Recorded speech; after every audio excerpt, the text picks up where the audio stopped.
Greetings, magical mavens. There's a ton of resources out there on lunar witchcraft and how to work magic with the moon. But in this particular video, I am going to actually show you how I personally incorporate lunar living into my everyday life to experience more fulfillment and to infuse those more mundane aspects of life with a little bit of magic. There are countless ideas out there about what kinds of spells, rituals, and practices to do related to the moon, and some of them are truly great ideas. But what I've discovered in my 8+ years as a witch is that, both for myself and for most of my witchy friends, colleagues, and clients, the most authentic, empowering, and effective lunar rituals are not so great per se.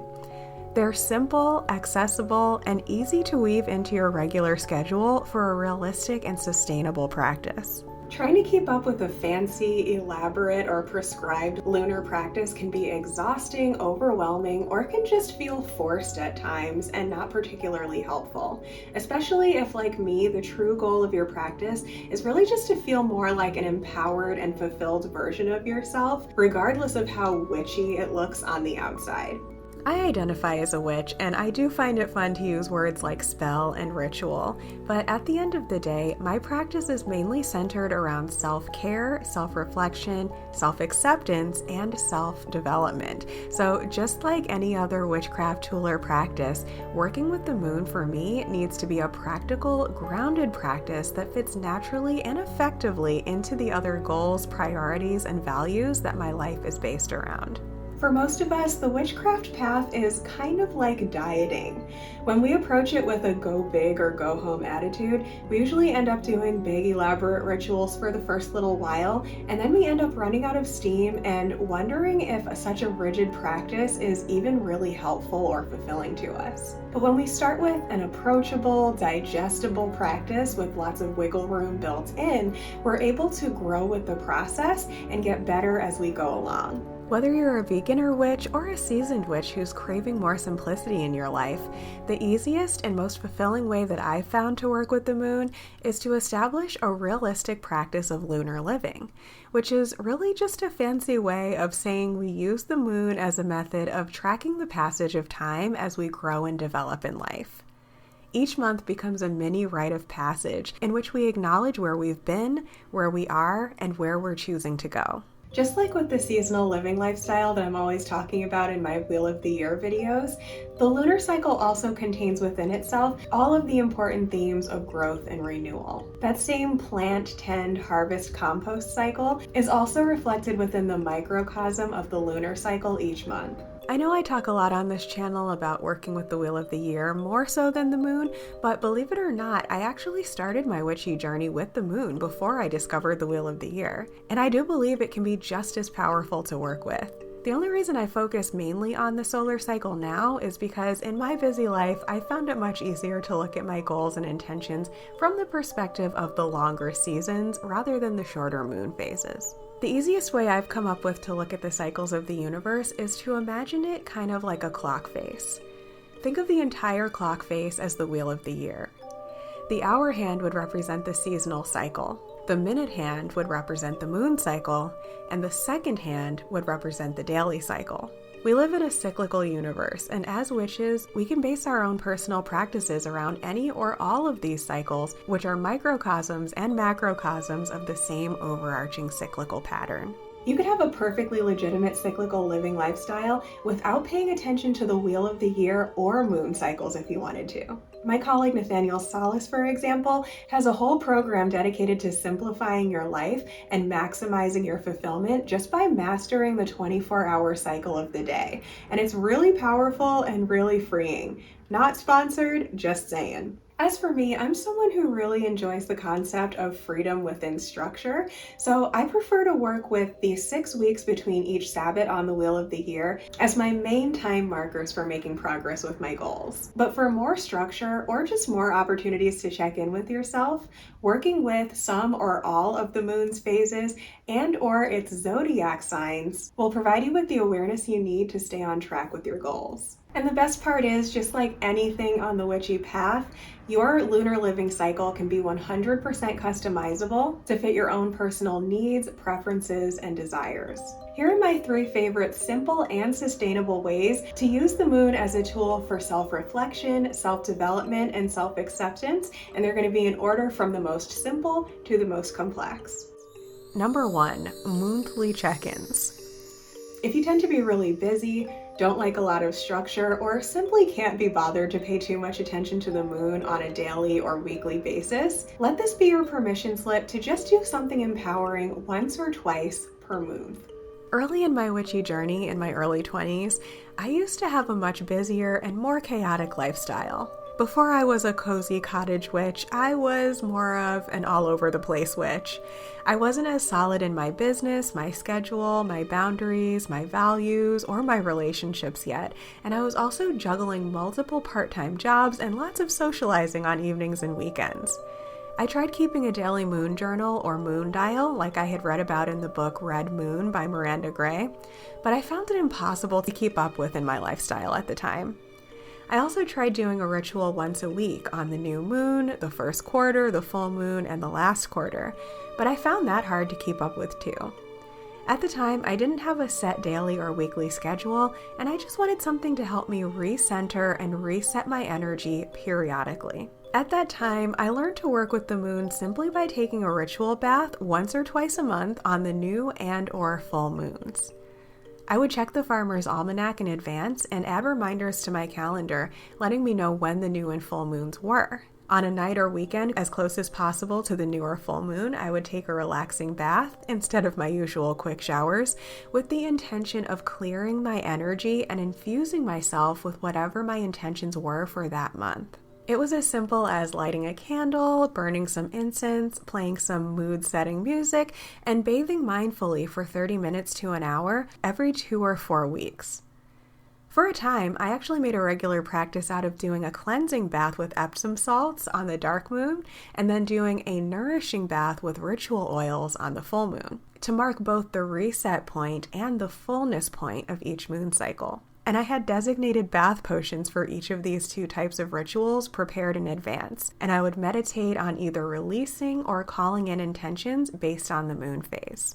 When I had time, I would sometimes also turn this into a longer ritual where I would afterward journal on what I was calling in or releasing, or do a tarot reading or a spell of some kind to clarify or anchor in those intentions. On a more practical note, you can also just use the new and/or full moons as monthly reminders to just keep the things in your life in order. For example, when I was first starting my business, I was having a hard time juggling housework with work. I was in the habit of working on my business basically 24/7, which I do not recommend, by the way. And when I did take breaks for self-care, I was so not in the mood to be doing housework. But I had a goal of becoming a better housekeeper, so I would tell myself something like, make sure we don't go into a new moon cycle with that pile of junk still sitting in the corner of the studio. Or, I'm going to organize my craft supplies the weekend of the full moon because I know I'll have energy.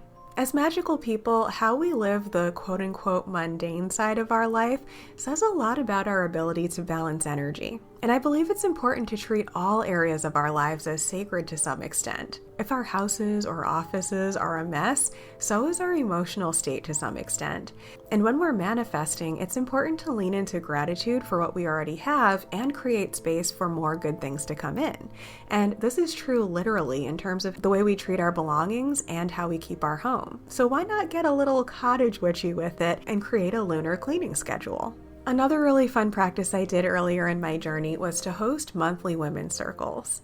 Each month on the new moon that year, I invited friends over to do some simple journaling exercises and talk about what we were releasing and calling in. It was a great opportunity to schedule in some mindful socialization, do networking, and again, have a solid reason to make sure that the house got cleaned at least once a month in my roaring 20s. 2. Moon phase journaling. Long before I had a witchy self-development business or a Patreon membership group, I created a simple printable workbook to hand out to the guests I invited to my monthly women's circles. They were just a series of simple yet powerful journal prompts for each of the moon's phases. If we were meeting at the new moon, we might do the dark moon prompt and then break for discussion before doing the new moon prompt. And then we would take the rest of the workbook home to do on our own time on the first quarter, full moon, and last quarter. Now, I've turned these into a really beautiful Grimoire page set that you can download and print out. It's called Your Simple Guide to Lunar Living Journal, but I'll also share the prompts here with you just to show you how simple and powerful this practice can be. New moon. What are my wishes, intentions, and desired feelings for the next 28 days ahead? First quarter. How am I embodying my desired feelings and intentions for the month so far? Full moon. What am I grateful for from the past 14 to 28 days? Last quarter. What am I ready to release from my life? Dark moon. What did I experience or learn in the past 28 days? Simple yet satisfying, right? And what I've discovered from experience is that just having these questions floating around in your head can be vaguely helpful, but the real magic happens when we actually print them out and have some kind of accountability system to make sure that we're actually engaging with them in a tangible way. That's why I've redesigned this workbook and made it available to you in a couple of different ways to suit your needs. First of all, you can just download and print out the pages from the Writing Witch shop. Or I've also included these in my Simple Guide to Lunar Living Grimoire journal, which you can get as an ebook or as a paperback. It includes a full breakdown of exactly how all of the lunar phases work in case you're a beginner. But my very favorite way to work with these questions is in the context of a supportive community environment where the prompts are scheduled in throughout the month and we can all respond to them together for support and accountability. That's why my Patreon community now gets a private thread to comment on for each of these phases. There, if you don't have time to sit down and do a whole journaling session, you can just comment on the thread with whatever comes to mind that day, which can be just as powerful, actually. 3. Moon sign astrology. Now, this is a newer practice for me that I've only been doing consistently for about the past year, but it's really brought my lunar living lifestyle to the next level. You know how sometimes you'll hear astrologers say something like, it's the new moon in Aquarius, or it's the full moon in Leo. Or perhaps you've seen those Instagram posts or memes where it lists off the themes of that moon sign. I used to think that these were too complicated to keep up with earlier in my practice, so I didn't really pay a ton of attention to them. Or perhaps I would pay attention to it in the sense that I would like the post and I would incorporate some of those themes in my journal or in my ritual for that month, but I wouldn't really know the rhyme or reason as to why those moons were paired with those signs, and I did not keep up with it consistently. Can you relate? Have you found astrology difficult to keep up with? I would love to know what your experience has been and what your experience level is with astrology so that I know what kind of videos to make that'll help you as I'm continuing to learn astrology in the year ahead. And don't worry, if you like the concept of astrology but you've struggled to come up with a real way to actually incorporate it into your practice, then you're really gonna like this next tip. So as it turns out, moon signs are not really that complicated and they're definitely not arbitrary. Here's a really simple way of understanding moon signs so you can more easily incorporate them into your seasonal and/or lunar living practice. So the new moon that occurs within a zodiac season will be in that same sign, because a new moon is actually what happens when the sun and the moon are conjunct, or when the sun and the moon are in the same celestial longitude. So for example, when I'm recording this video, it's my zodiac season, Aquarius, which takes place between January 20th and February 18th. The new moon that occurred on January 21st was the new moon in Aquarius.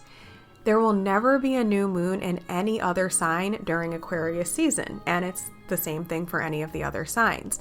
Pisces season, which is coming up February 19th through March 20th, contains the new moon that's coming up on February 20th, which will be in Pisces. And then the same thing in Aries season coming up, and so on. Full moons, on the other hand, are the opposite. They happen when the moon and sun are in opposition, which is when the earth finds itself directly between the sun and the moon. This puts the moon in the opposite sign as the sun. So the full moon that occurs within a zodiac season will always be in the opposite sign. So for example, the opposite sign of Aquarius is Leo.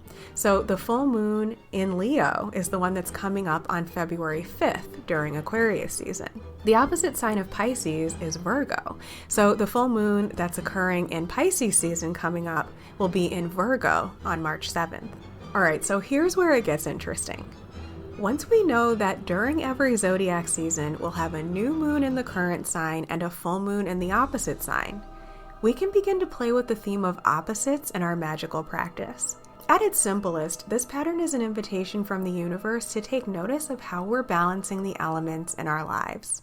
You can use the new moon in any zodiac sign as your prompt to set intentions that are related to the themes of the current sign. And then you could use the full moon that month to release things in your life related to the themes of the opposite sign. As with all aspects of seasonal living, the zodiac wheel provides us with a series of themes that, when put together, sum up the entirety of what it is to be human. So if you're looking to acknowledge astrology in a way that helps you to actually achieve more balance and success and fulfillment in your life without overcomplicating things, combining it with your lunar practice is a great place to start. In fact, this is the main way that I work with astrology in my practice now. But dude, this is where it gets even more interesting.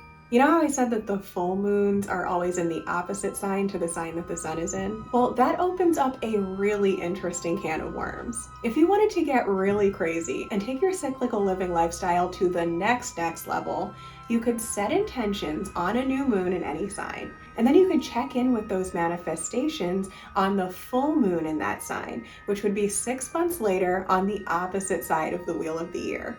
And or you could set the intention to release something at a full moon in any sign, and then you could check in with your progress on those banishments 6 months later at the new moon in that sign.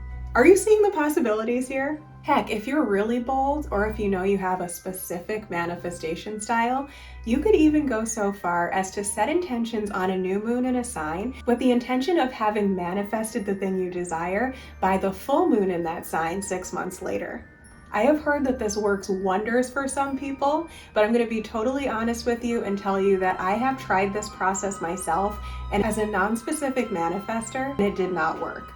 Granted, I did experience a lot of improvements in that area of my life in that 6 months, but ultimately the big tangible goal that I had did not end up manifesting in that time frame, and it was kind of disappointing. So just a heads up. Now, I know I keep promising periodically that I'm going to actually make a video on the human design perspective of specific versus non-specific manifestors, and I promise you it is still on the docket for this year. I'm not a human design expert, so I've been a little bit hesitant to really talk about it, but I think I have a pretty good grasp of this particular concept right now. But for a quick rundown, here's the basic rule of thumb.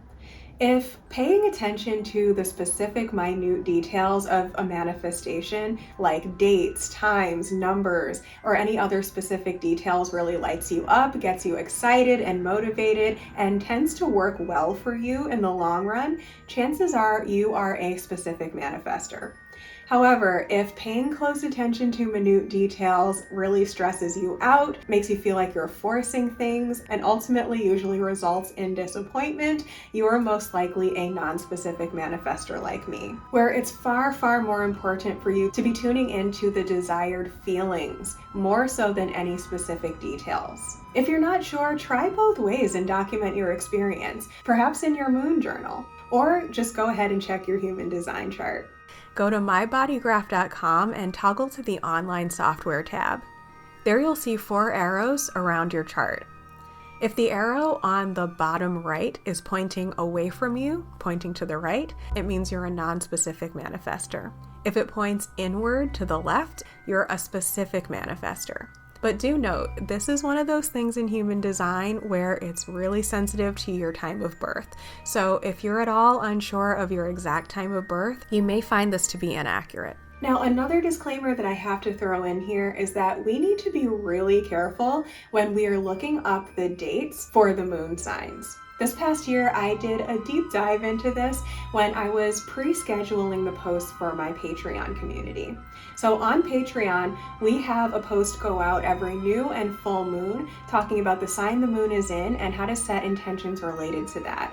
And when I first sat down to do it, I was going just off of a Lunar app that I had on my phone, which I had been using for my personal practice for months.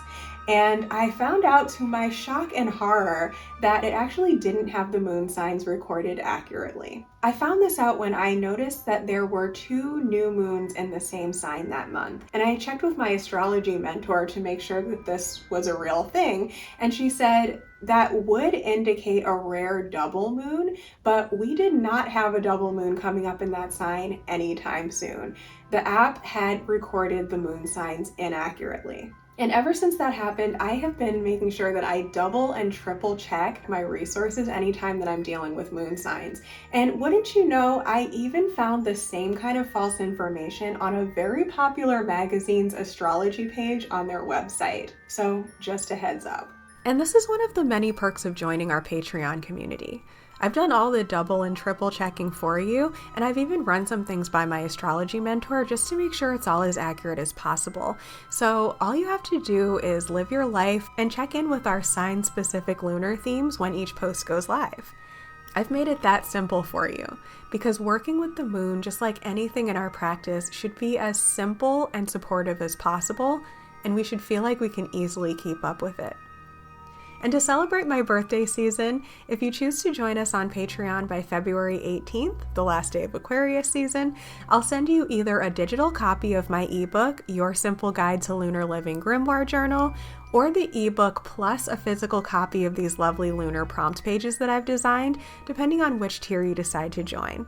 So to learn more, I invite you to check out the link down below. Like I said at the beginning of the video, there's an absolute ton of different ways that you could work with the moon in your practice, but it's most fulfilling and most sustainable and most effective in your real life when you actually find practices that fit into your real life and are the most fulfilling to you personally. These were just a few examples from my experience, but I've also created this playlist for you right here that includes my Moon Magic 101 video in case you're a newbie and you really need to kind of tap into what each moon phase actually represents in general.